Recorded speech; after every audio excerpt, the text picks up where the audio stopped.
যে আমরা 2 কোটি টাকার যে স্পন্সরটা এসেছে সেটা স্পন্সর করেছে বিসিবি, বাংলাদেশ ক্রিকেট বোর্ড।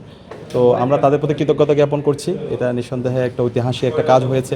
বিশ্ববিদ্যালয়ের এই মাঠ সংস্কারের দাবিটা অনেক দিনের। তো বিভিন্ন সময় দাবি দাবা উত্থাপন হয়েছে, আন্দোলন হয়েছে, কিন্তু কার্যকর উদ্যোগ কেউ নিতে পারেনি। তো আজকে সফলভাবে একটা ফান্ড, বড় একটা ফান্ড এসেছে এবং এই ফান্ডের আওতায় আমাদের পুরো বিশ্ববিদ্যালয়ের শারীরিক শিক্ষা কেন্দ্রের যে মাঠটি আছে, মাঠের গ্যালারি থেকে শুরু করে মাঠ উঁচু করা এবং এটার পুরো সংস্কারের জন্য যা যা করা দরকার সেই কাজটা আমরা করব।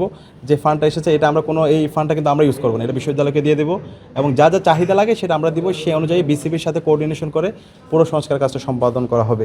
তো আমরা আশা করছি এটা আমাদের পুরো জার্নির একটা বিগিনিং এবং এটা কন্টিনিউ হবে। বিশ্ববিদ্যালয়ে আরও অনেকগুলো মাঠ আছে, ইনশাল্লাহ আমরা যা ইস্তেহার দিয়েছি তা তো বাস্তবায়ন করবো, তার চেয়ে বহুগুণ বেশি কাজ করে আমরা পরবর্তী যারা আসবে তাদের জন্য চমৎকার একটা ক্যাম্পাস আমরা রেখে যাবো ইনশাল্লাহ। এখানে যে পরিমাণ চাহিদা সেই অনুযায়ী এটা অপ্রতুল। তো আমরা চেষ্টা করব, ওনাদেরকে আমরা অ্যাপ্রোচ করেছি, পাশাপাশি আরও যারা ডোনার আছে আমরা তাদেরকেও এখানে এঙ্গেজ করব।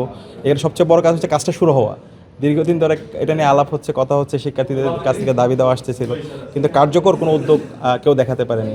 তো আমরা কাজটা শুরু করেছি, আশা করতেছি আরও যারা ডোনার আছে, কারণ ঢাকা ইউনিভার্সিটি অ্যালামনাইরা সব জায়গায় আছে, তারা গভর্নমেন্টে আছে, আপনার প্রাইভেট জায়গায় আছে, ন্যাশনালি ইন্টারন্যাশনালি বিভিন্ন জায়গায় তারা ছড়িয়ে ছিটিয়ে আছে।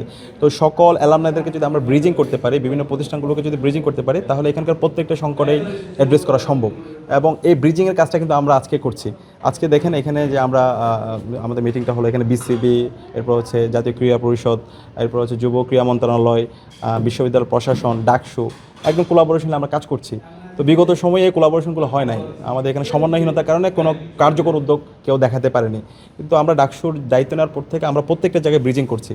বিশ্ববিদ্যালয়ে যে 18টা হল আছে, 18টা হল সংসদের মধ্যে আমাদের নিয়মিত ব্রিজিং হচ্ছে এবং প্রত্যেকটা আমরা সংসদ টিম হয়ে কাজ করছি এবং বিশ্ববিদ্যালয় প্রশাসনের সাথে আমরা চেষ্টা করছি তাদেরকে যে আমাদের শিক্ষার্থীদের যে দাবি দাওয়াগুলো আছে সেগুলো আদায় করার জন্য তাদেরকে বাধ্য করা, সে কাজটা আমরা করছি।